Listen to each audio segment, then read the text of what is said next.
Գյուրջան Կասկադ, հասանելի բնակարաններ 65 ամիս մարման ժամկետով։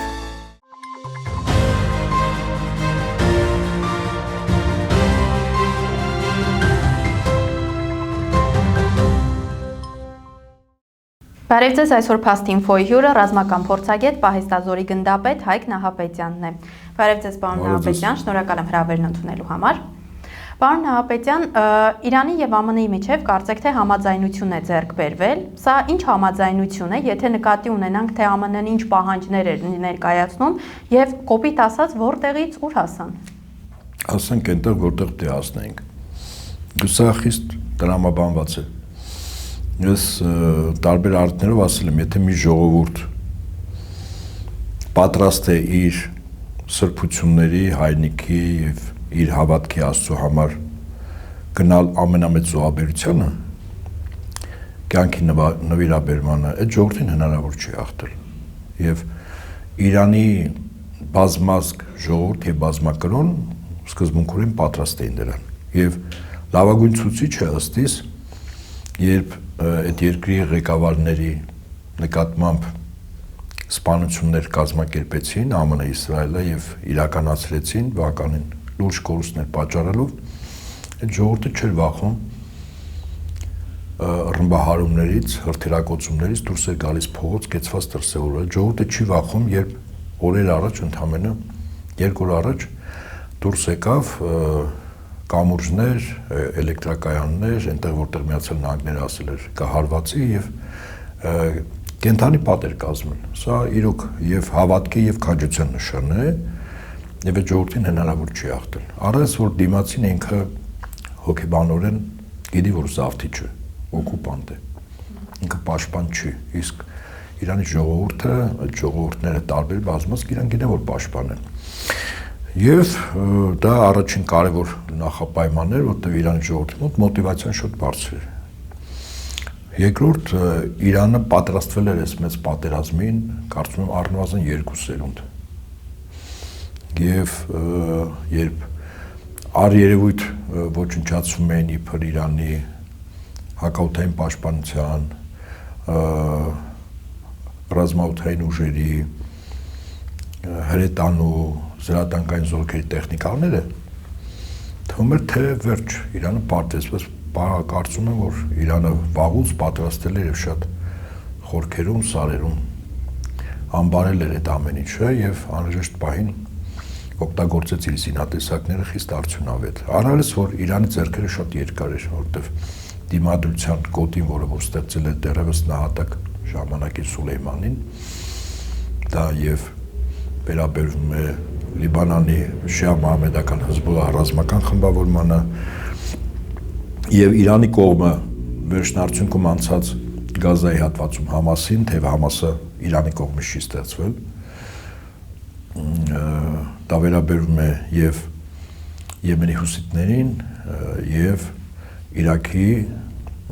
շիա մահմեդական ոստիկանությանը 400,000 թվով նա բանակ էր։ Եվ հետաբար Իրանը բոլոր ճակատներով 2 միջուկային տերության դեմ պայքարեց, արդարացի պայքարեր, զոհությունների, կորուստների գնով եւ ԱՄՆ-ին ստիպեց ԱՄՆ-ի վարչակազմին, որպեսզի վերջինս համաձայնվի Իրանի գերագույն խորհրդի կողմից բաղկացած 10 կետերը, որը որ այսպես ասենք, խաղաղության ծրագիր է, բայց Իրանի առաջարկած ոչ ԱՄՆ-ի։ Այդ 10 կետերը բական լուրջ եթե դա վերաբերյալ հարցին կպատասխանեմ եւ հիմա միջնորդ Պակիստանով այդ բանակցություններն են գնում միակ տարբերակը որը վտանգը կար դա Իսրայելի կողմից ԱՄՆ-ի դրդմամբ միջուկային զենքի կիրառումներ Իրանի այդ վտանգը միշտ եղել է ես կես կատակ կես լուրջ տարբեր տաղավարներից միշտ ասում էի թող ԱՄՆ-ի եւ Իսրայելի ղեկավարությունը մտածի, որ սկզբունքորեն կարող է մի քանի տասնյակ փուշտուն երիտասարդներ Պակիստանից ուսերի վրա դրած միջուկային մարտագլխիկներով հրթիռներ անցկացնեն սահմանը եւ նվիրեն Իրանին։ Թող միշտ մտածի, որ Իրանը սկզբունքորեն կարող է նաեւ միջուկային զենք ունենալ։ Իհարկե, ես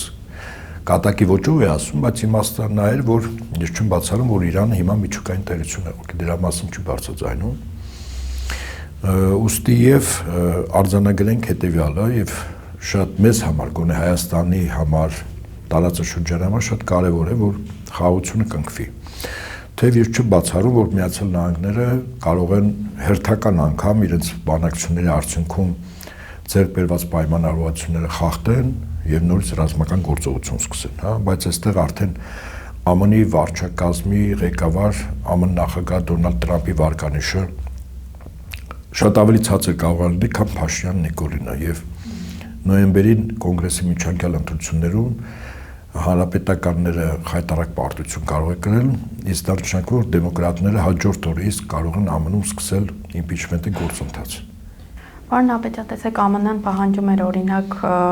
նշում էր, որ Իրանում պետք է իշխանափոխության հասնի, պահանջում էր Իրանից հրաժարվել միջուկային ծրագրից, բալիստիկ հրթիռները վերացնել եւ այն, արդյունքում ստացվում է, որ Իրանը բավարարվեց միայն Հորմուզի նեղուցի անխափան աշխատանքով, կարող ենք այդպես ենթադրել։ Բայց այդ անխափան աշխատանքը Իրանի զինուժի հսկողության ներքո է։ Այո, այն էլ Իրանի զինուժի հսկողության։ Ես ուզում եմ անպայման այդ 10 կետերի մասին խոսել, որ մեզ համար պարզ լինի, որ այս կետերով վստահաբար Միացյալ Նահանգները հաղթել է այս պատերազմում։ Գիտեք, այստեղ Տրամփի վիճակը ոչ այդքան լավ է, որտեվ Տրամփը այնուամենայնիվ Միացյալ Նահանգներ գերտերության դեմ կպտի փրկի։ Թող իրենք ասեն, որ իրենք հաղթել են, մենք էլ կասենք, որ իրենք հաղթել են։ Բայց հիմա կետերի մասին եւ այսպես առաջին Իրանի նկատմամբ նոր հարձակումների բացառման հստակ երաշխիքներ։ Այս երաշխիքները ըստիս կարծում եմ Միացյալ Նահանգները պետք է տան եւ ՄԱԿ անվտանգության խորհրդի մշտական անդամ 5 պետությունները։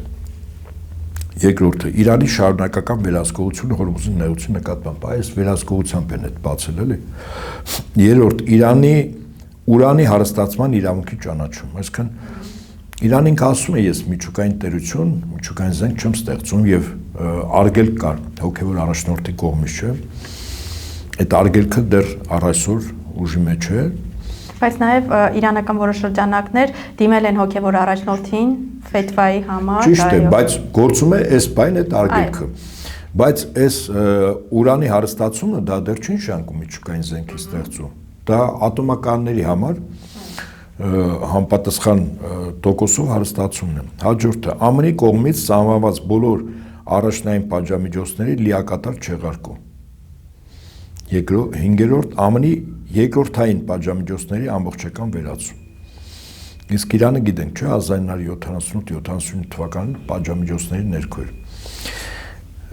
Թեև երկիր մոլորակի եզակի պետություններից է, որը պատժամիջոցների ներքո նաև ինքնաբավ պետություն դարձավ, էլի։ Իրանի դեմ հաջորդը ՄԱԿ-ի անվտանգության խորհրդի բոլոր բանաձևերի չեղարկում։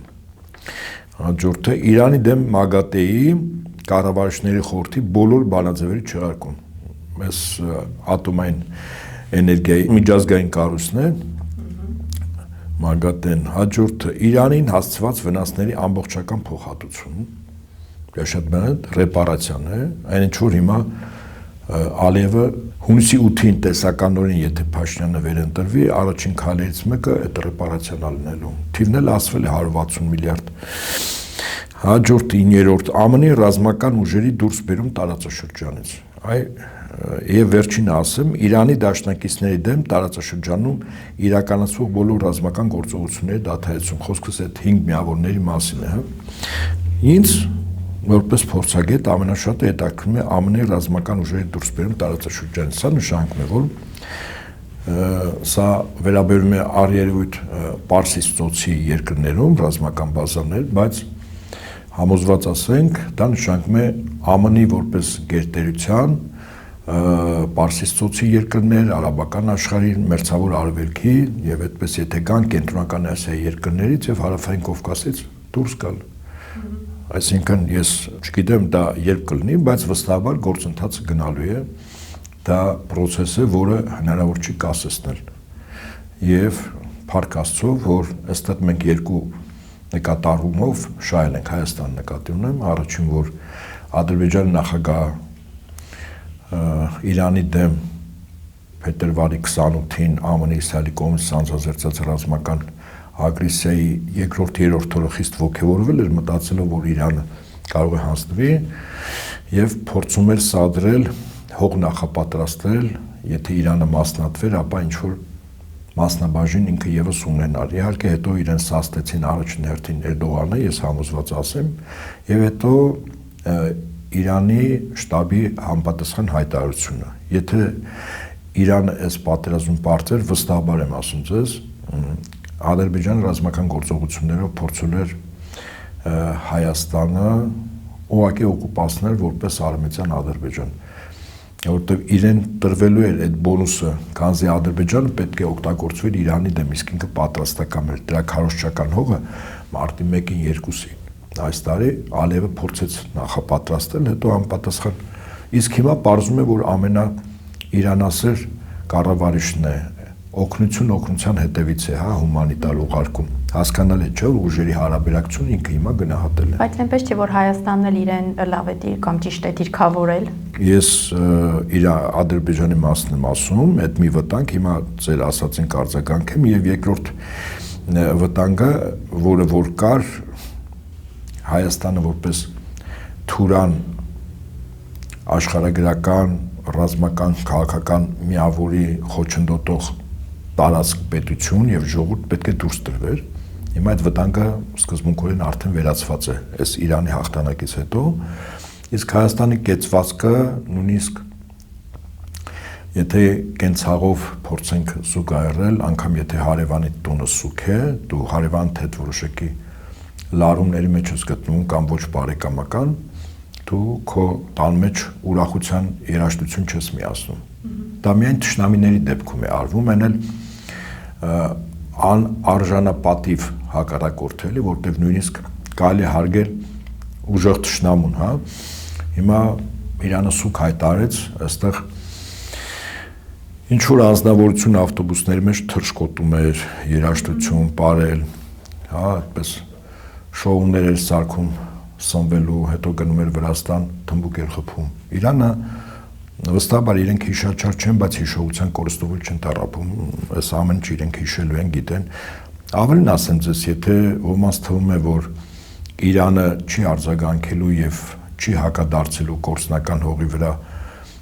Ռայիսի եւ Աբդուլլախյանի սպանությունը, որի մեջ ամենայն հավանականությամբ նաեւ Ադրբեջանն է ներգրաված Իսրայելի հատուկ ծառայությունների հետ միասին այդ հայտնի ուղղաթիռի դեպքից հետո, պահը կա Իրանը նաեւ այդ ուղղությամբ քարեր կհավաքի, նաեւ մեր ուղղությամբ, բայց իհարկե այստեղ խնդիրը ոչ թե երկիրն է, ոչ թե ժողովուրդն է, այլ իրեն կոնկրետ թիրախային գիտեն, էլի, ում ուղղությամբ ինչ անեն։ Մեր ժողովուրդը ցավում էր, մեր ժողովուրդը գնաց այդ ցուկ հայտարարից հետո խոնարհումը այդ 176 դերատի աղջնակների մահվան հետ կապված, նաև քաղաքական կուսակցությունների ղեկավարներ գնացին, իրենց ցավակցությունը հայտնեցին, այդ հայտնի մատյանում արձանագրեցին խոսքով, այնպես որ մեր ժողովուրդը, ինչպես դարեր շարունակ մենք մեր հարևան Իրանի հետ եւ ոչ միայն պարսիկների, հա, հիմնականում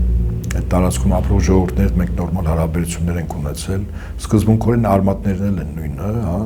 նախաքրիստոնեական արմատներով մենք իրանական եւ հայկական բարձրավանդակի ժողովուրդները ապրել են հարևանությամբ, պայքարել են օտարթշնամիների դեմ, հա, այդպես եւ կարծում եմ, որ հիմա ժամանակն է, որպեսզի մեր երկու պետությունները եւ նաեւ Հայաստանում ապրող տարբեր ժողովուրդներից մենք ազգային փոքրամասնություններ ունենք եւ իրան ժողովուրդը համերաշխությամբ եւ խաղաղությամբ հարաբերվեն, առավելս որ Ռուսաստանը, որը պայմանագրային առումով է ռազմավարական դաշնակիցն է, Իրանին դիտում է ամենահանգուցային պետությունը Ռուսաստանի հյուսիս-հարավ տնտեսության, ռազմավարության որպես կարևորագույն երկիր եւ այդ հարաբերությունների մեջ մենք կարևոր դերակատարում կարող ենք ունենալ, առավելս որ հյուսիս-հարավի միջանցքի ճանապարհներից մեկը անցնում է Հայաստանով։ Համաձայնության գալուց հետո ամեն դեպքում ռազմական գործողություններ կամ տարբեր օջախներ, հա, տարածաշրջանում ակտիվ օջախներ չեն մարել, օրինակ Իրանը հարվածել է Իսրայելին, Իսրայելը նշել է, որ այս համաձայնությունը չի տարածվում Լիցոք Լիբանանի վրա, Հետագայում ինչ հնարավոր զարգացումներ են սպասվում Մերձավոր Արևելքում։ Ես կարծում եմ, որ Իսրայելում կա մեկ անձ, որը առավել շահագրգիռ է, որպեսզի ռազմական գործողություններ շարունակվեն։ Խոսքը Իսրայելի վարչապետի մասին է, ինչու՞։ Որտեվ եթե իսկապես Իրանի կողմից ԱՄՆ-ին ներկայացված է 10 կետանոց խաղաղության ծրագրի վերջին կետը, որով Իրանի դաշնակիցների դեմ տարածաշրջանում իրականացվող բոլոր ռազմական գործողությունները պետք է դադարեցվեն, խոսքը նաև Հեզբոլլահի մասին է, հա։ Բենյամին Նետանյահուն կամ նույն ինքը Բիբին, եթե ռազմական գործողությունները դադարեցվեն, ես վստահեցնում եմ, ինքը նախ դատվելու է Իսրայելում։ Այն, որ իր նկատմամբ միջազգային հետախուզում, հա, միջազգային ատյանները խնդիրը դա չի, եւ նույնիսկ դատվելու ընթացքում դատվելուց հետո ֆիզիկապես ինքը ողջ չի մնալու, կարծում եմ հրեա ժողովուրդը այդ փորձառություն ունի վարչապետների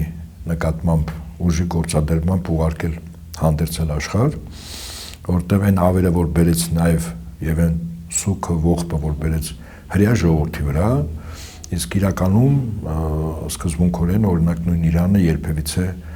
ոչ Իսրայել պետության եւ ոչ էլ հրեաների դեմ կեցված չի դրսևորել, ինքը վարչակազմի դեմ է եւ որակել է որպես սիոնիստական վարչակազմ, այո, այդ առումով այդ վարչակազմը նաեւ ավել բերեց Իսրայել պետության այն ավերածությունները, այն կորուստները, որ ունեն, այսինքն վարչակազմի փոփոխությունից հետո կարծում եմ նույն Իսրայելը տարածաշրջանում այլ պետությունների հետ նորմալ հարաբերություններ կարող է ստեղծել։ Թեպետ հայտարարություն չի եղել, որ Ռուսաստանն ու Չինաստանը ուղղակիորեն աջակցում են Իրանին, բայց ոչ պաշտոնապես, այսպես ակնհայտ է, որ աջակցություն եղել է։ Ստացվում է, որ այս երեք երկրները, որոնցից երկուսը փաստացի միջուկային տերություններ են, Իրանն էլ միջուկային տերություն դառնալու ճանապարհին է, կարողացան հաղթել հավաքական արևմուտքին եւ անգամ հասնել նրան, որ հենց արևմուտքի եւ Եվրոպական միության ներսում հակասություններ ի հայտ կան։ Հարց է առաջանում, Ամերիկայի եւ Իսրայելի հետախուզական ծառայություններ միթե չէին տիրապետում Իրանի ներուժին, քաղաքակրթական այսպես նյուանսներին, որ այսպիսի արկածախնդրության գնացին եւ նշաձողը բարձր դնելուց հետո փաստացի բարդություն կրեցին։ Եկեք գնահատենք ինչու Միացյալ Նահանգները սկսեց։ Չէ՞ որ այս փետրվարի 28 առաջին օրը չէր։ Դա անցյալ տարի առաջին դեպքը եղավ հունիսին 12 օր չէ ռազմական բախում նպատակ իշխանափոխություններ, երկրորդը անցյալ տարի դեկտեմբեր, այս տարի հունվարին եղավ, երկուսն էլ ձախողվեց։ Ուրեմն ԱՄՆ-ի ստրատեգիական խնդիրը միաբևեռ աշխարհի կայացումն էր։ Խոչընդոտ կար բազմաբևեռ աշխարհ ստեղծելու, ես առանցքն եմ ասում, ուրեմն իր նպատակը այդ առանցքի ամենաթույլ օղակ պետությանը առանցքից հեռացնելն էր, որով կձախողվեր բազմաբևեռ աշխարհի կայացումը։ Ուրեմն առանցքը դա Մինսկ, Մոսկվա, Թեհրան, Պեկին, Փխենյան։ Իմ նշած բոլոր պետությունները բացի Իրանից միջուկային տերություններ են, այդ թվում նաև Բելարուսում կա միջուկային զենք։ Եվ եթե Իրանին օղակից հանում են, երկու խնդիր էին լուծում։ Առաջին Ռուսաստանի տնտեսությանը հարված, որտեղ հյուսիս-հարավը որպես ստրատեգիական ուղղություն Ռուսաստանի համար Իրանը այլևս իշխանափոխված Իրանը չէր կատարեն դերը, որի վրա դրված էր այդ պայմանագրերով, եւ երկրորդ, եթե Իրանում իշխանափոխություններ, ապա Չինաստանի հետ կնքված մոտ 1 տրիլիոն դոլարի նավթի վաճառքը բնականաբար կասեցվելու էր, երկրորդ նպատակը ԱՄՆ-ի հարվածներ Չինաստանի տնտեսությանը նավթի գների կտրուկ աճով եւ արգելքով, որ Իրանը վաճառի, որտեղ հիմնական վաճառող պետությունը Չինաստանին դա Իրանն էր, այսինքն երկրորդ խնդիրն էր, հա, Միացյալ Նահանգները դրել այդպես, եւ երրորդ խնդիրը դրել էր, որ տարածաշրջանային ուրեմն նավթի եւ գազի ամբողջ ռեսուրսին ինքը տեր ու տնօրինություններ անելու եւ որով ստիպելու է Ռուսաստանը, որպեսզի վերջինս ընդունի Միացյալ Նահանգների միակ գերտերության կարգավիճակը։ Այս 3 խնդիրներ ԱՄՆ դրել, 3-ն էլ ձախողվեց։ Ինչ խնդիր է դրել Իսրայելը։ Սիոնիստական վարչակազմը դրել էր հետեւյալ խնդիրը, ըստ իրենց հավատալիքների եւ Թալմուդի եւ Թորայի, իրեն գտնում էին, որ փրկչի գալու ժամանակներն է Մաշախի եւ վերջինիս գալու եւ նստավայր ունենալու եւ հрьяաների միավորելու եւ սկզբունքորեն աշխարհը կառավարելու ուրեմն տեղը Սողոմոնի տաճարն է, Այս Սողմոնի տաճարը պիտի վերականգներ, բայց այդ տաճարի տեղը այսօր իսլամ մահմեդական աշխարհի երրորդ սրբավայր Ալ-Աղսա մզկիթն է, չէ, Մեքքայից եւ Մեդինայից հետո Մուհամեդ Մարքայի ծննդավայրը եւ թաղման վայրը, երրորդը դա է։ Եվ Համասի դեմ գործողությունը հենց այդ նպատակ ուներ, որպեսզի պաղեստինցիներին դուրս տներ Իսրայելի տարածքից, հաղթեր եւ Ալ-Աղսա մզկիթը ոչնչացնելու ժամանակ դիմադրություն չուներ Իսրայելի տարածքում, եւ այդտեղ կառուցվել Սողոմոնի երրորդ տաճարը, որից հետո հայտարարել էր, որ ինչ որ մի անձ, որ իրենք ասում են փրկիչն է, եւ այդտեղ փրկիչը գար նստեր եւ այն խնդիրը, որը Մաշախի առաջ ենթադրենք ըստ հին գրերի հրեաների մոտ իրականացվեր։ Իրենց մոտիվացիան առաջինը դա էր, երկրորդը մեծ Իսրայել ստեղծելը իր հարևանների տարածքների հաշվին եւ այդ ցավալապաշտական քաղաքականությունը արդեն դրսևորում էր նվազագույնը Սիրիայի եւ Լիբանանի նկատմամբ եւ դա պետք է տարածվի ներառյալ մինչեւ ուրեմն Իրան, որտեղ իրենց մեծ կայսրությունը պետք է, ասենք, իրենք նշում էին Նեղոսից մինչև Եփրատ, այդ ամբողջ հսկայական այդ թվում նաև Թուրքիայից հսկայական տարածքներ, մեծ Իսրայել, դա երկրորդ խնդիրն էր։ Այս երրորդ ստրատեգիական խնդիրը